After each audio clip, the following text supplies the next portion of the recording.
ট্যাক্সের টাকায় কেনা বুলেট দিয়ে যারা গুলি চালিয়ে মুক্ত চিন্তার কণ্ঠ রোধ করেছে সেই শেখ হাসিনাকে জাতি কখনো ক্ষমা করবে না।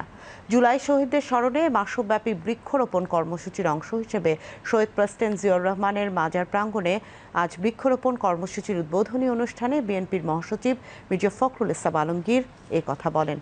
এ সময় মির্জা ফখরুল ইসলাম আলমগীর বলেন, বিএনপি জুলাই শহীদদের যোগ্য সম্মাননার পাশাপাশি দলীয়ভাবে আহত যোদ্ধাদের জন্য একটি বিশেষ তহবিল গঠন করবে।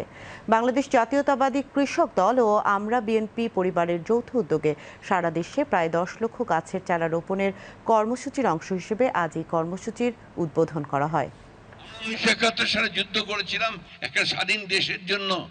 সেই দেশের পুলিশ প্রশাসন যারা আমার রাষ্ট্রের নিরাপত্তা রক্ষার জন্য দায়িত্ব পালন করে, যাদের বেতন আসে আমাদের প্রত্যেকের ট্যাক্সের টাকা থেকে, তারা আজকে আমার ছেলেকে হত্যা করছে, পুড়িয়ে মারছে।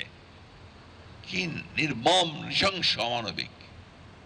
এই জন্যই হাসিনাকে কোনোদিন ক্ষমা করা যাবে না। হাসিনা হচ্ছে মানব জাতির একটা কলঙ্ক।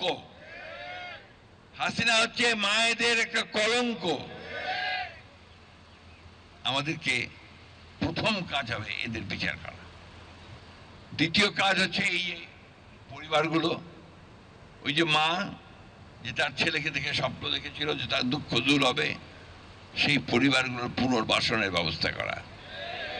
আর যারা আহত হয়ে আছে, যারা চোখ হারিয়েছে, তাদের পুনর্বাসনের ব্যবস্থা করা। এটা না হলে ভবিষ্যৎ এবং জাতি আমাদের ক্ষমা করবে না। আমরা দলের পক্ষ থেকে একটা ফান্ড রেজ করব। সে ফান্ডে আমরা এই সমস্ত পরিবারগুলোকে আমাদের পক্ষে যতটুকু সম্ভব আমরা সহযোগিতা করব।